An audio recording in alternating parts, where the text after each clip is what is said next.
आखिर ऐसा क्या हुआ होगा कि मुझे मजबूरन आज पुलिस स्टेशन आना पड़ा। और पुलिस स्टेशन में जब मैंने बाइक की इतनी सारी देखी तो मैं हैरान हो गया। सुबह मुझे घर वालों ने कहा कि भाई जाओ और जाके सामान लेकर आओ। जैसे मैं बाहर घर से निकला तो देखा बाइक पंचर थे। फिर मैं अपने घर से निकला और पैदल पैदल बाज़ार की तरफ गया घर के लिए सौदा लेने। सबसे पहले मैं दुकान गया। दुकान से मैंने दाल उठाई। दाल उठाने के बाद मैं सब्ज़ी वाले के पास गया।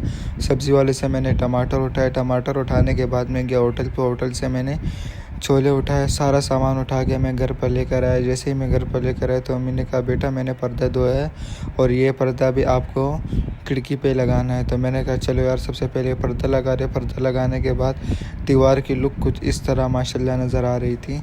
उसके बाद मुझे भाई ने कहा कि जाओ मेरी बाइक पंचर हो, इसमें पंचर लगाओ। तो फिर मैंने बाइक स्टार्ट की और बाइक को पंचर वाले के पास लिया। और भाई ने पीछे वाला टायर निकाला और चेक कर रहे थे कि भाई गाड़ी में कितने पंचर है।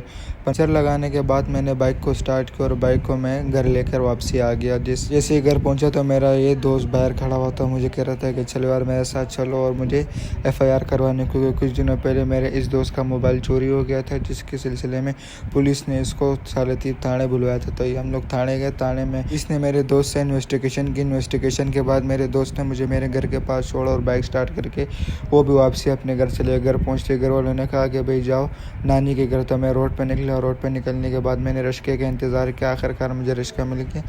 रिश्के में सवार होकर मैं निकला अपने मंजिल की तरफ, यानी कैदाबाद निकला। रास्ते में हमारे रिश्के वाले को सामने बस ड्राइवर वाले की लड़ाई हो गई। तो वो यहाँ से नालत दे रहा था और बस वाला वहाँ से उसको नालत दे रहा था। दूसरे को दूर से बहुत गंदी गंदी गालियाँ दे रहे थे और एक दूसरे को बहुत गुस्से में थे। पीछे वाले भाई भी गुस्से में थे बस के और आगे वाले भी गुस्से थे। और इसी में ही हमारी ये गाड़ी पुल के ऊपर गई और हमारा रिश्का पुल के नीचे से गई। और इसी में हमारा पहले वाला स्टॉप पहुंच गया। अपने पहले वाले स्टॉप पे मैं उतर के सबसे पहले मैं गया बस ढूंढने।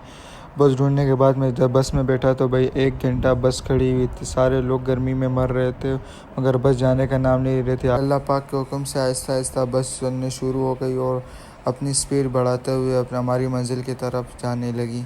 अल्लाह के करम से हमारा दूसरा स्टॉप यानी हबीब बैंक पहुंच गया। हबीब बैंक में बस से उतरा और तीसरे स्टॉप यानी रिश्के की तलाश में निकला रिश्का ढूंढने के लिए। फिर मुझे वहाँ पर रिश्का मिला। रिश्के में मैं सवार होके अपनी आखिरी मंजिल, मतलब यही मेरा आखिरी स्टॉप था। आखिरी स्टॉप पर मैं उतरा। उतरने के बाद मैं जहाँ मुझे जाना था मैं वहाँ जाने लग गया। और वो सामने जो दुकान नज़र आ रही है इसी दुकान पर मुझे जाना था। आखिरकार मैं दुकान पहुंच गया था। दुकान में बैठा तो मेरे दोस्त ने मेरा बहुत अच्छे से इस्तकबाल किया। फिर मैं अपने दूसरे कज़न यानी बबलू के पास गया। इसका हाल चाल और ये इनकी माशाल्लाह दुकान है। ये मेरे दूसरे कज़न यानी फैसल, जिनकी मसाले की दुकान। और इनके दुकान में हर किस्म की वैरायटी, टॉफ़ी, चॉकलेट, साबुन वगैरह हर किस्म की चीज़ें इनकी दुकान में माशाल्लाह